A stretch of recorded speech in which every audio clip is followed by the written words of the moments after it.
75 পয়সাকে যদি টাকাতে নিয়ে যায় তার মানে 100 দিয়ে ভাগ করতে হবে।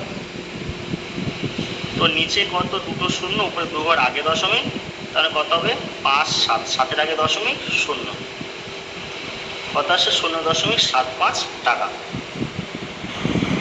এখানে হবে কত 0.75 টাকা।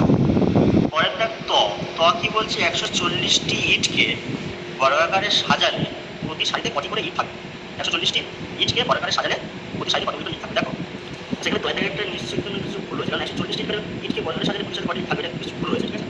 তো দেখো হয়তো বলছে বিয়োগ করে 135.00 টাকা বিয়োগ 78.500 টাকা বিয়োগ করতে বলা হয়েছে। দেখো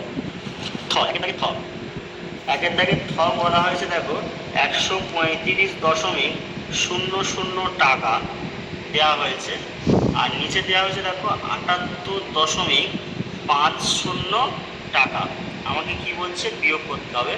0 বসবে, 5-এর পর থেকে 10, 5 পরে 6, 7, 8, 9, 10, 5 হাত থেকে 1 দশমিক বসবে, 8-এর সাথে 1 যোগ করে 9, 9 পর থেকে 15, 9 পরে 10, 11, 12, 13, 14, 15, 6 হাত থেকে 8, হাতে পরে 9, 10, 11, 12, 13, 5 হাত থেকে 1, 1 মিলে গেলে 0, কত আসছে না 56.50 টাকা। এটাই উত্তর।